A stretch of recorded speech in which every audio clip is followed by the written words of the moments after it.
Welcome to ReImagining Liberty, a project of the Unpopulist. I'm Aaron Ross Powell, and this is a show about the emancipatory and cosmopolitan case for radical social, political, and economic freedom. Deirdre McCloskey is probably my favorite contemporary liberal scholar. Her work ranges widely across disciplines, is always fascinating, and builds its defense of free markets and the open society in a deeply humane and compassionate fashion. I've talked with her on podcasts before, but today's a little different. Our topic isn't economics, but religion. Deirdre is a committed Anglican, and her next book sets out the case that religious faith is an important component of a thriving liberal society, and that those who think Christianity points in a more reactionary, illiberal direction get Christianity wrong.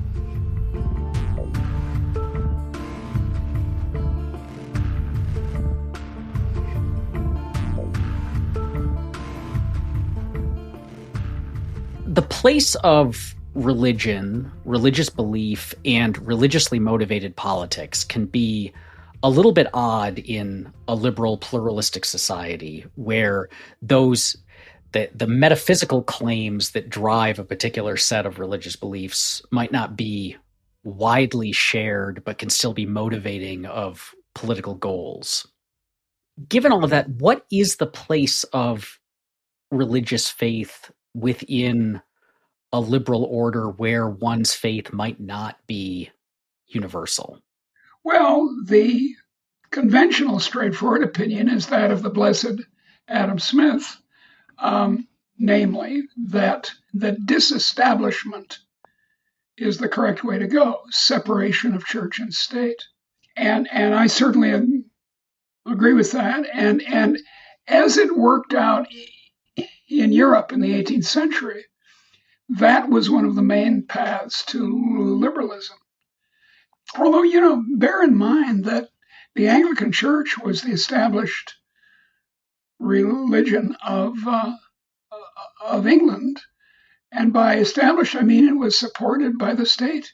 You paid, whoever you were, you paid a tithe to the local church. Whether or not you were Jewish or anything else. So separation of church and state is crucial. And you can see in earlier Christianity and in Islam, and indeed now in Israel, that the mixing of church and state can produce terrible results. From 1744 on, the House of Saud in Arabia was linked to Islam so tightly that it had the result it has in Saudi Arabia. And then, of course, obviously Iran is another example. But so too was earlier Christianity. Oddly enough, a country like Scotland had John Knox, a ferocious Calvinist who dominated Presbyterianism in Scotland in the 16th century, 16th and 17th for that matter. And yet Scotland became this beacon of modern liberalism. But there's another point, which is that religion is inevitable. I don't mean belief in God necessarily, but I mean a belief often uninspected in some sort of transcendent. And that too can be dangerous. The nation, right? The dictatorship of the proletariat, social engineering, socialism itself. These, even science can have this pernicious effect if it. You think of all kinds of examples of science taken as a religion and then allied with the state sometimes has the same evil effects of theism allied with the state. So the focus there is on the state and the state as either established religion or motivated by a particular set of religion. But there is also the question of religious faith and the individual liberal citizen.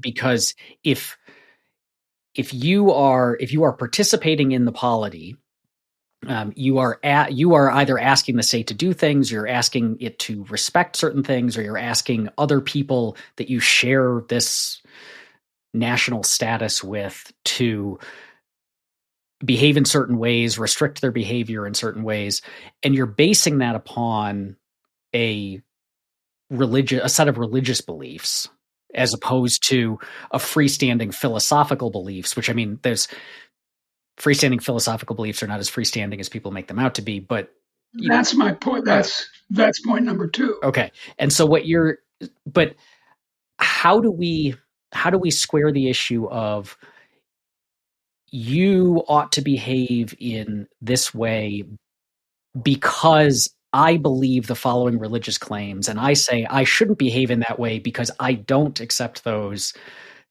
I know. Look, it again, it's extremely clear in modern Israel. Indeed, in the early decades of the state of Israel, the religion, quotation marks, was socialism. And now, since the balance of power resides with these extreme versions of Judaism, it's theistic convictions. You're violating the 112th commandment in the Torah, and yeah, but I want to emphasize that second point, that there are faiths that behave. And this is a very conventional idea. It's not some really genius idea of Deirdre's, but there are faiths of a completely secular sort that function the same way. But certainly it's true in the American case, as an old friend of mine, J.R.T. Hughes, an economic historian, pointed out a long time ago. Americans have managed to have two ideas that contradict each other in their head at the same time. One is, don't tread on me. I'm a liberated individual. I get to say what I have to do. And the other is, you neighbor, you got to do what I say. And that's been true, as John pointed out, from the founding of the United States. In Congregationalist Puritan Massachusetts, there was both, right from the early 17th century. There was a constant tension between the two. So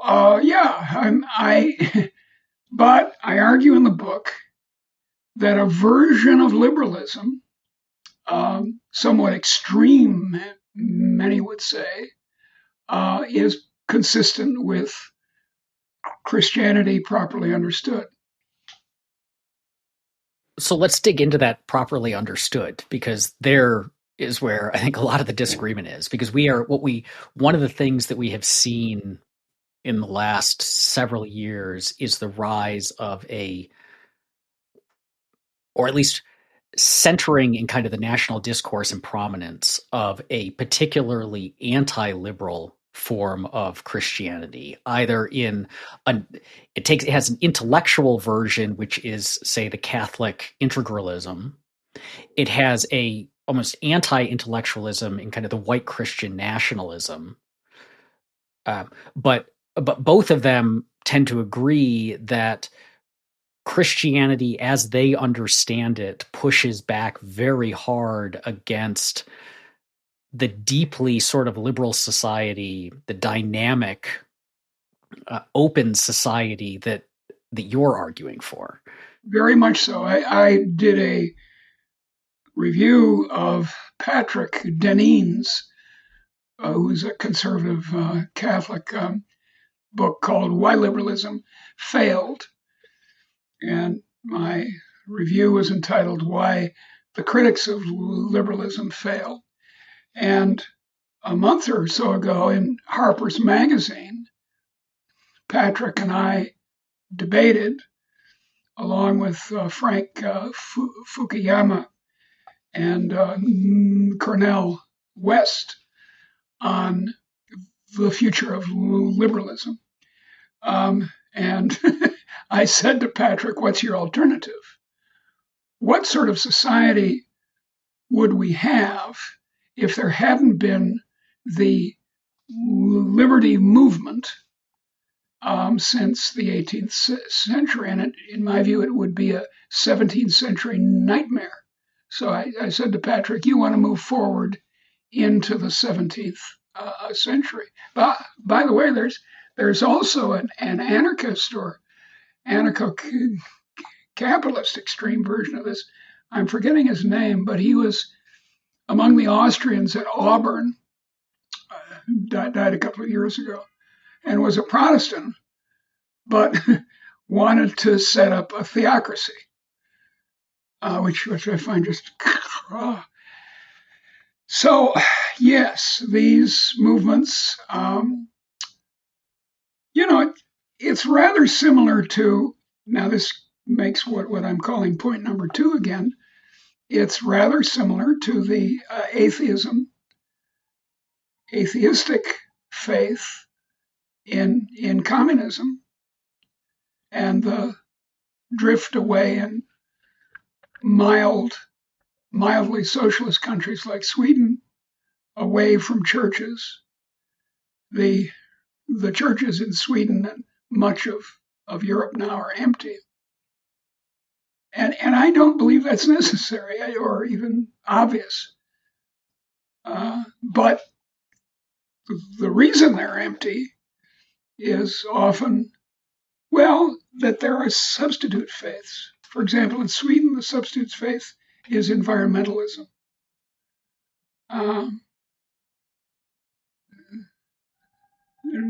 Theta, what's her name, is a good extreme example of this. And in any case, there's a conviction which the new atheists, so-called, stress all the time and delight in pointing out, that Christianity has resulted in many terrible pogroms and crusades and other evils and what's it called? Inquisitions. So you can kind of see why a modern person declares herself to be anti-religious, because her version of what religion is a kind of simple-minded, the Baltimore Catechism and the nuns to enforce it. And I say it doesn't have to be simple-minded. It can be my wonderful Anglicanism with markets. With what I argue is that the theological debates about liberty of the will are paralleled by debates about liberty in markets. So there's a ton to unpack there, and I just have like all of these follow-up questions that lead in different directions, and I'm not sure which to ask first, but let me ask what I hope is a short and kind of clarifying point. So when you talk about religion in this way and the rise of secularism as something we shouldn't necessarily be excited about, and you talk about the empty churches you in shouldn't Sweden. necessarily be in praise of. Right. Does religion, in the positive sense that you mean it, need or entail institutions? Because what we've seen, like in the US, is a radical decline in, say, church attendance, like the church as people's, that's the way that they express their religious faith or connect to it. And a rise of people who say they're non-religious, but they're also, they say they're say spiritual, or they have religious things, but it's becoming increasingly non-institutional. I've always found that to be a kind of soft-minded way of talking, although a lot of people talk this way. In fact, there's a good deal of controversy about whether there has been a decline of even church attendance. In Brazil, once a solidly Catholic country, 1/3 of the population are now evangelical Protestants. A lot of the support for Bolsonaro in Brazil, as for Trump in the United States, comes from evangelicals who go to church every Sunday and probably more. So it's not obvious that we sort of tend to look at it from our little perspective, but Korea is a very Christian country now, and once was Buddhist or Taoist or something. So I wouldn't put too much emphasis on this claim of declining church attendance and secularization, particularly because of point two, that there are spiritual substitutes or substitutes for the transcendent, the nation being one of the obvious ones. It's sort of like sports teams, you support the Chicago Cubs, and that becomes very much a part of your identity, and it's like a religion. People laugh about it being a religion, but I know people whose whole lives are tied up in the Cubs. Those poor, sad people. And then going back to what you said in your debate with Deneen, among others, in Harper's, is Deneen wrong because the kind of religiously motivated illiberalism he has in mind would produce results in the world that are far worse than what he imagines them to be? That basically illiberalism doesn't work? Or is he wrong because he's getting Christianity wrong? That he thinks Christianity points at this, but it actually points at what you have in mind? I think I would say that that's a very nice way of expressing it, and I'd say both. He makes both mistakes. The kind of clericalism, you might call it, that he's in favor of, and a lot of Catholic social teaching folks are in favor of, is, in my opinion, a hideous outcome. I mean, Patrick wants women to go back into the kitchen, and he actually does. It's like the Nazi formula: church, children, and kitchen. And so, but then he also, the other's true too. That now I've lost track of what your other interesting pair is. One is that this clericalism leads to a hideous society. The other is just taking the core beliefs of Christianity. Does Christianity point to that kind of, even if that world worked, would it still? And my answer is an emphatic and lengthy no. I believe, obviously there's a version of Christianity or Judaism or Islam that points this way, to this authoritarianism or hierarchies of men and women and blah, blah, blah. but there's the the faith, the love gospel of Jesus does not point this way, in my opinion. And in progressive versions, mildly progressive, I'll say, they're not necessarily socialist, but a lot of my Anglican or Episcopalian co-religionists are just nice people. Not all of them. Some of them are not so nice, but most of them, when they're in church especially, they're on their good behavior. And they perform a Christianity which is generous and tolerant and open to argument, curious, scholarly. We Anglicans, especially in the English-speaking world, are notorious for having book discussion groups. We're very bookish.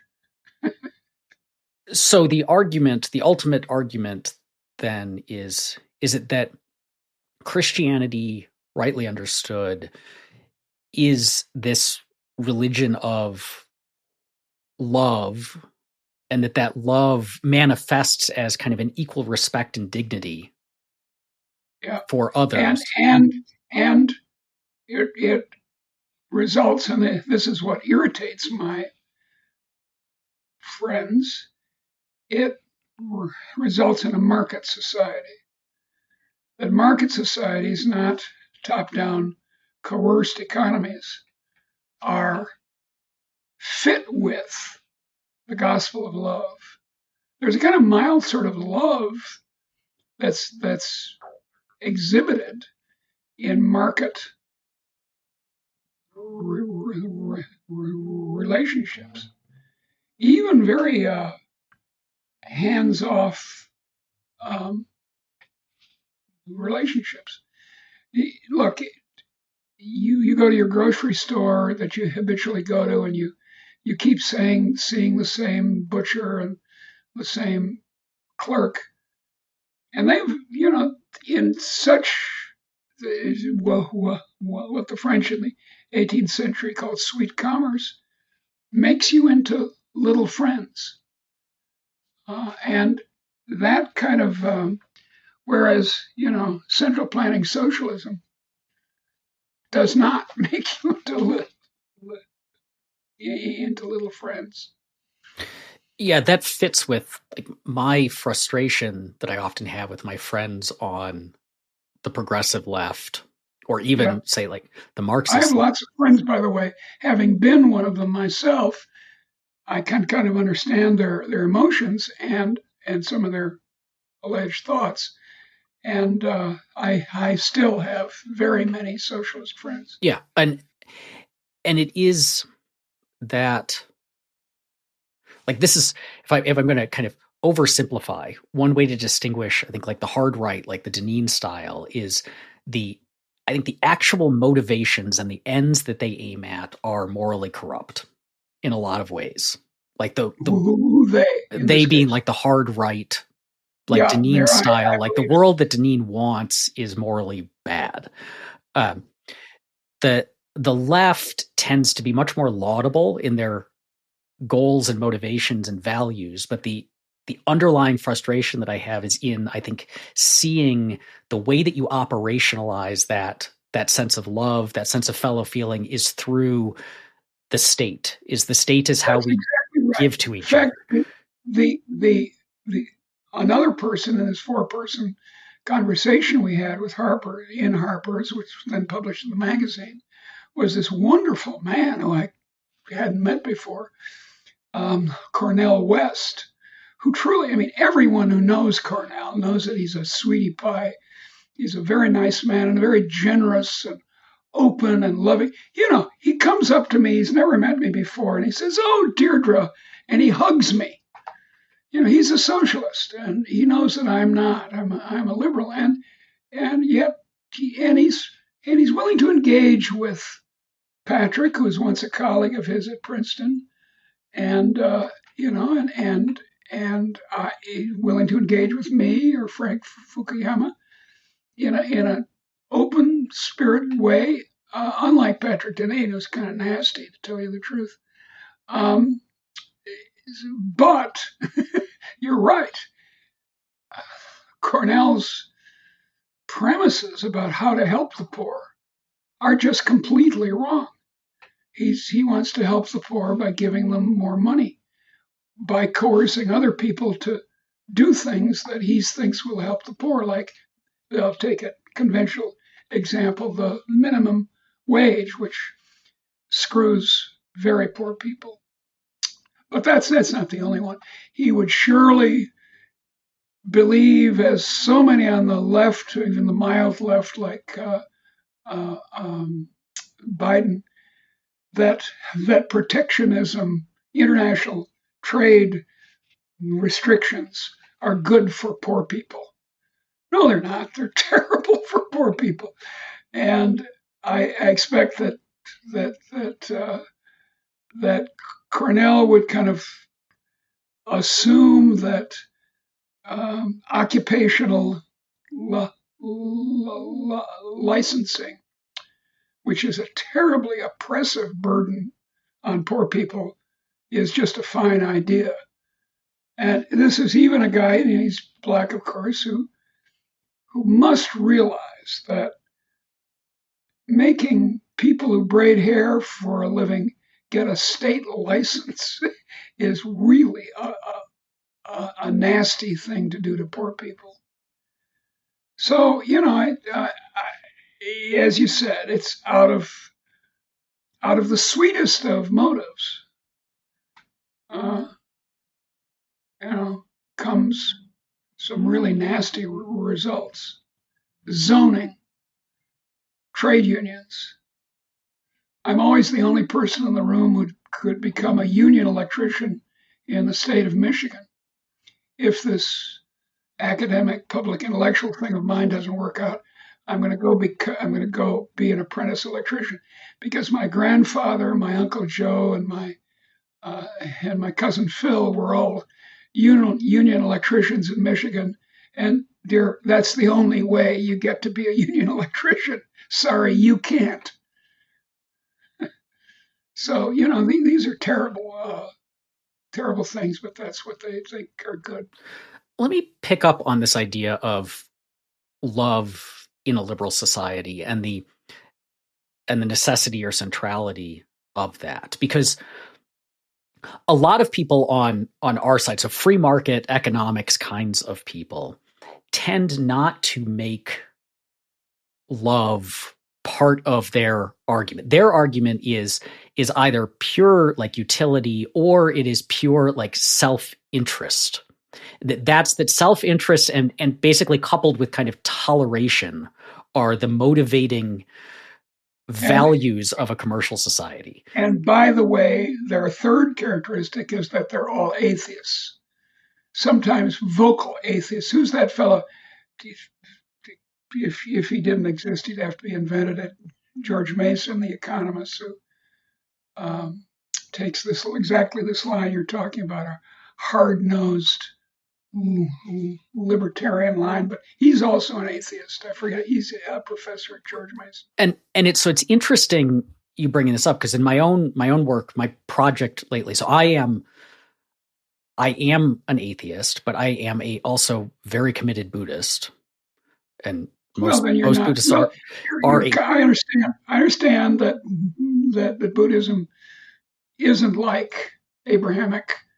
I understand that. But one of it's not necessarily theistic, right? So one of my like recent projects has been making the case. So in the Buddhist faith or philosophy, there's what are called the four sublime attitudes, the Brahma Viharos that you cultivate, and among those are loving kindness or loving friendliness, which maps on, I think, a lot to the kind of like market, like love in the marketplace that you're talking about, and arguing for the necessity of those kinds of feelings, both as a way to sustain, to help people participate in a liberal society, but also to protect liberalism against. And it seems like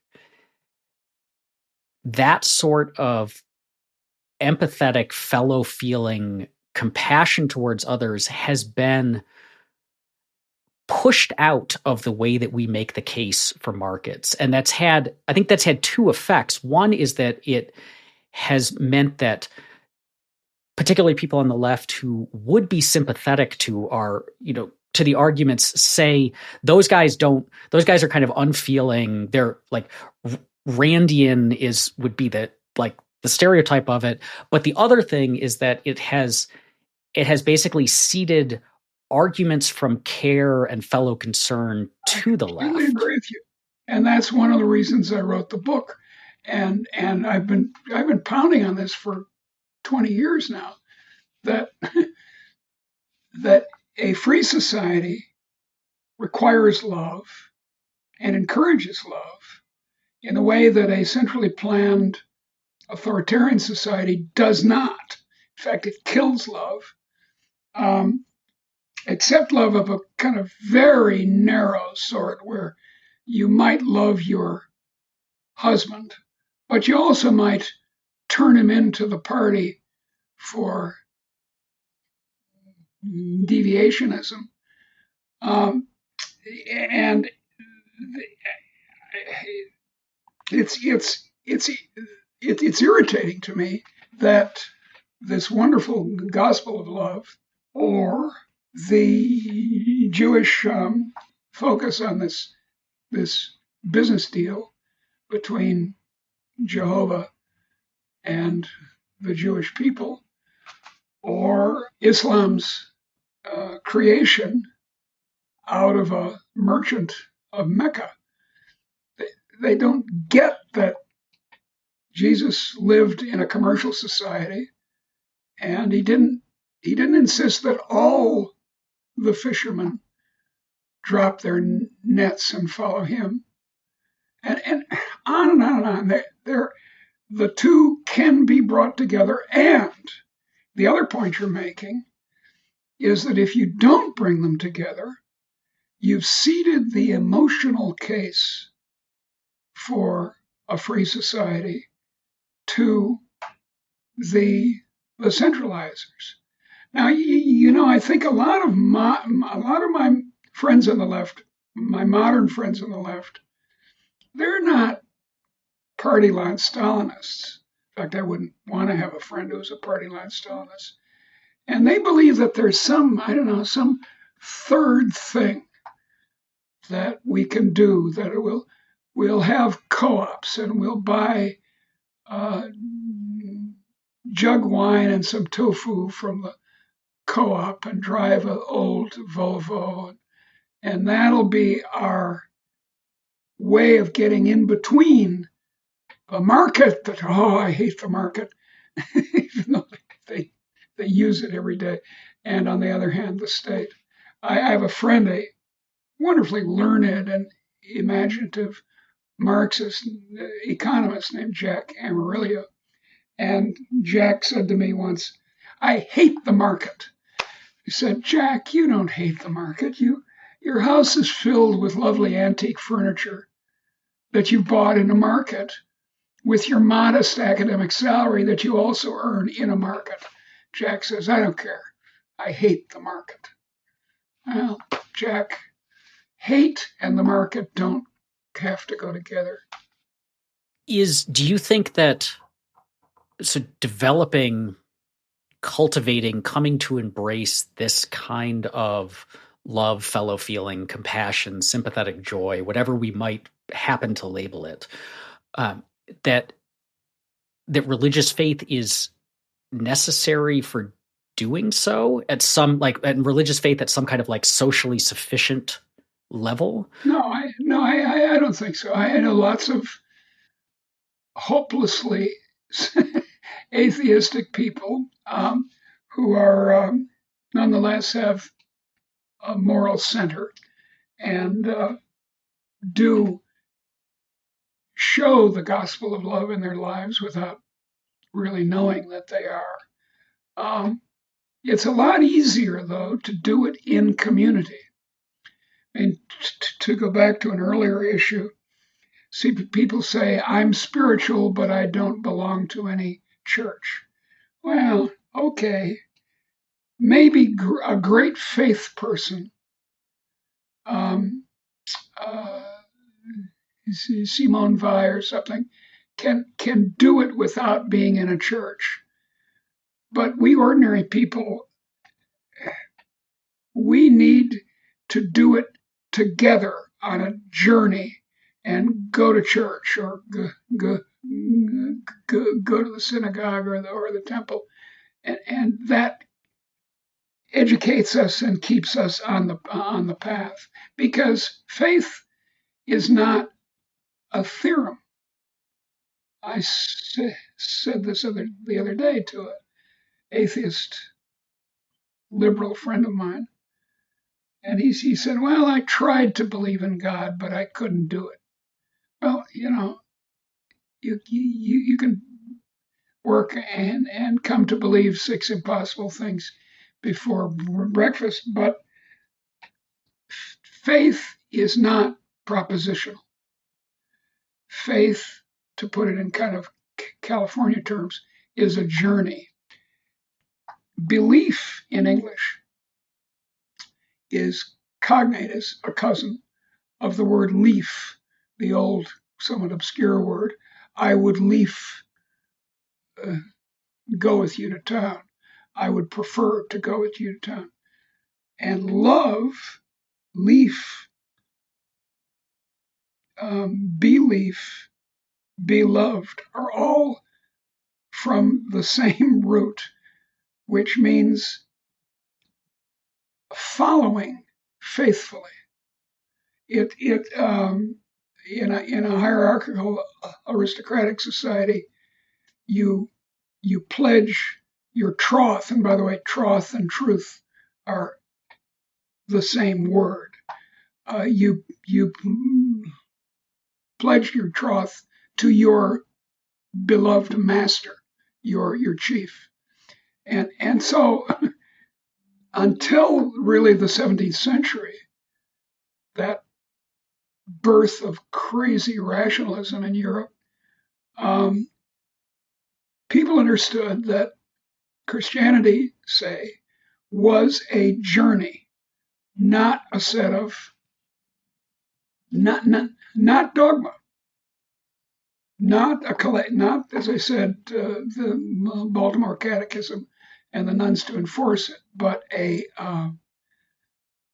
commitment to working on it. As my friend didn't understand, he thought, well, you work on the ontological argument and then you suddenly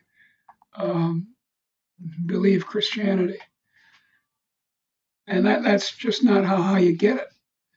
Yeah, I mean, there's a similar in Buddhism. There's the parable of the raft, which is we have all of this doctrine, the Dharma, and so on, but it's just a raft, and a raft is something you use to get from one side of the river to the other, but then you don't pick it up and carry it with you when you get there. And I was also, you talk about like the need for this community. That's another one of my favorite lines from the early Buddhist texts is when the Buddha says, admirable friendship, admirable companionship, admirable camaraderie is the whole of the holy life. And it's just having that community. And so I think you're right. Like the decline in seeing faith as something that we do together undercuts the cultivation of that. But at the same time, this is hard looking out at the world, let's say, like looking out at the United States as we see it now. The argument you are making to, if I am like a young person who is thinking about religious faith, its relationship to liberalism, how it can inform my life, and I have a set of liberal values, so much of what we're seeing of, say, Christianity in the US looks very in conflict with that. Like the way that it is the Deneen's, it is the white Christian nationalists, it is the churches talking about groomers. It is something that looks like if I am someone possessing liberal virtues, it's very reasonable for me to say I want absolutely nothing to do with that. Well, that's the trouble. It's if your idea of Christianity is Jimmy Swaggart, to take an old case, or is the extremely conservative and simple-minded Catholicism of this character, Michael Knowles, with whom I'm supposed to debate in a couple of weeks about transgender stuff at the University of Pittsburgh, it's not going to come off. I'm actually not going to do it. But his is just a hateful. It's Christianity as hate, which is very bizarre. There's this formula, of course: hate the sin, love the sinner, and that's just nonsense. I mean, if you hate the sin, you can't. And by sin you mean, well, let's take an extreme case, which is harder to defend than, say, just transgenderism. Abortion. You hate abortion, but you love the abortionist. What? No, they don't. So these people are rejecting the gospel of love, and they ought to be ashamed of themselves, is my opinion. And then of course, contrary to their alleged conservatism, they want to bring the state in to enforce their opinions. So what do you do about that? As someone who believes strongly in the value of Christianity, including the value of Christianity to a liberal society, and we can broaden this out to just the value of a healthy religious faith to a liberal society. Well, as Buddha said, this good companion business. He was against the lonely asceticism that he was offered in South Asia. You go into the forest and you don't ever talk to anyone and you don't eat anything. But that's not Buddhism. So what do we do about that in the current environment? Like, how do we start to bring this back and to tie? I mean, the obvious answer is everyone should go read your book. But outside of that, right? Like, how do we start to crack this awfully difficult nut? Well, I think we need to appeal to the heart as well as the head. I wish maybe you could come up with his name. This notorious and in some ways wonderful professor at George Mason, whose name's escaping me just now, who is actually very willing to debate with people about atheism and comes up with, he's the one who talked about the irrational voter. Brian Kaplan? Yes, Brian Kaplan is who I'm thinking of. And, I'm not against Brian Kaplan, but I am against Brian Kaplan, if you see what I mean. Not personally against him, but against his relentless appeal to the head instead of the heart.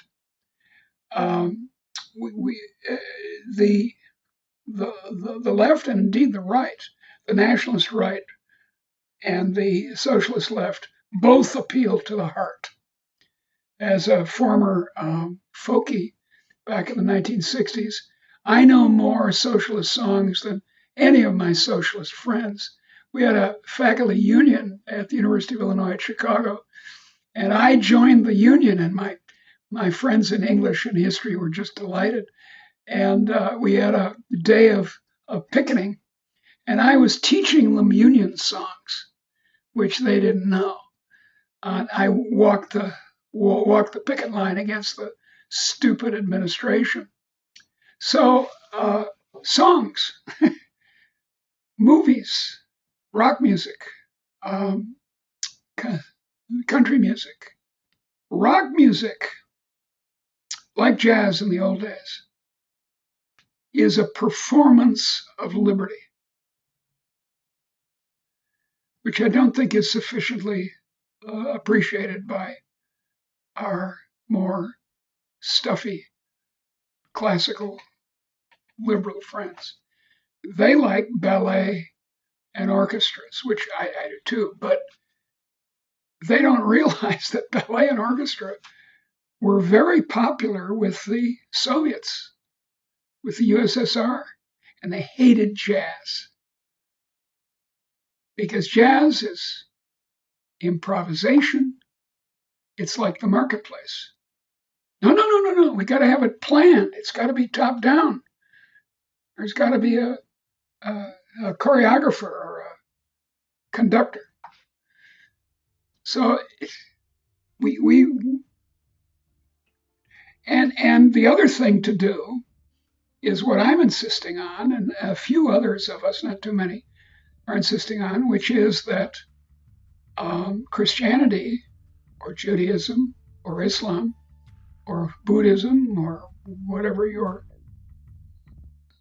Zoroastrianism or for that matter, animism, are consistent with a loving market. Jeffrey Tucker has a nice collection of his essays, and the collection is called "The Market Loves You, and You Should Love It Back." And that's about right. Thank you for listening to Reimagining Liberty. If you enjoy this show, please take a moment to rate and review it on Apple Podcasts. You can also join our Discord listener community and book club by following the link in the show notes. Reimagining Liberty is a project of the Unpopulist and is produced by Landry Ayres.